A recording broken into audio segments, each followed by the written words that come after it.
My Health Tube, and we're visiting with Dr. Cheryl Selman. You indicated in your book, Hormone Heresy, that 50% of women by the time they're age 60 have had a hysterectomy. And you say a lot of that is not necessary, maybe as much as 90 to 95%. Could you address that, please? Absolutely.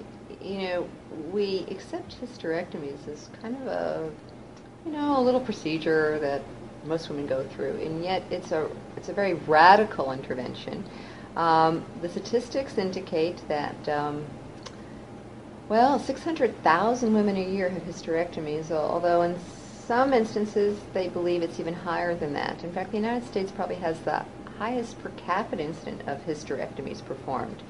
So we have women removing the uterus, their uteruses, and we need to understand something about the uterus.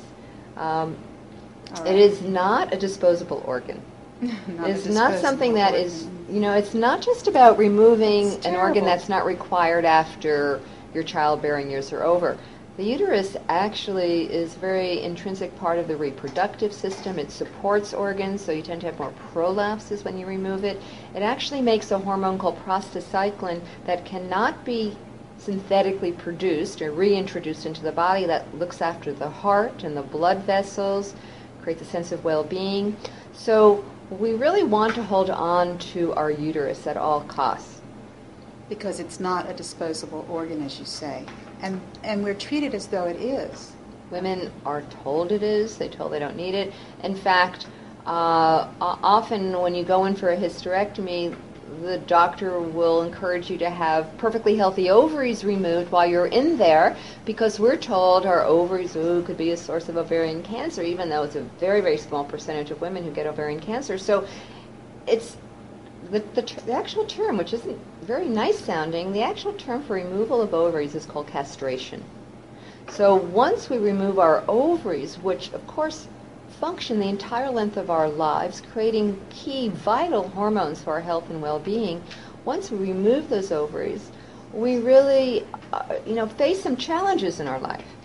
And of course, then when we have a hysterectomy, we remove the uterus, possibly remove the ovaries, and I have to say, with the hysterectomy, there's a high probability you will also have your cervix removed. My goodness. And doesn't hysterectomy, the word, come from hysteria? Yes. And that's all about, as you say in your book, women's health and bodies being pathologized. Yes, absolutely. And when we remove a uterus, and by the way, the number one reason for hysterectomies is fibroids.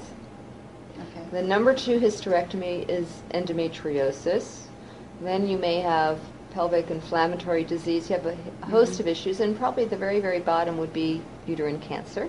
Okay. And when you remove a uterus, then the doctor will prescribe hormones, or more specifically will prescribe estrogen replacement therapy. So women who have a hysterectomy will be put on estrogen. Now, a couple of things we need to explain here.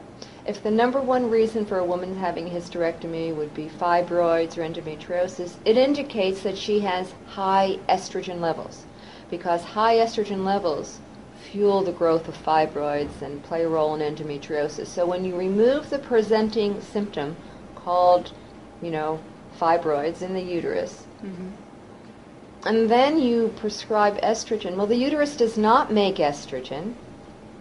And in fact, the very condition that created this problem was from too much estrogen, and now a woman is being prescribed even more estrogen. So the condition that brought it about is still there, but now you're exacerbating some of the potential problems because you are increasing estrogen levels even further.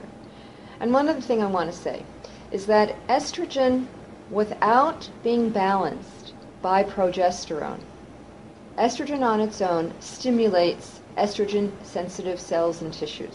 So the reason why the doctors give estrogen to women with hysterectomies is because they do not have a uterus any longer, and therefore the estrogen cannot create uterine cancer, which it is known estrogen creates. So you don't have a uterus, you can't create uterine cancer, but estrogen is still an estrogen. The estrogen stimulates hormone-dependent cells in the body, such as in the breast. So being put on estrogen on its own can can be a risk factor for breast cancer. And in my own professional experience, you should never be on estrogen alone, ever. With Ever. the uterus, without a uterus, you should never have estrogen alone. It should always be prescribed with natural progesterone, so you are actually maintaining that hormonal balance and protecting your breasts. Okay, well, thank you, Dr. Selman. You're welcome.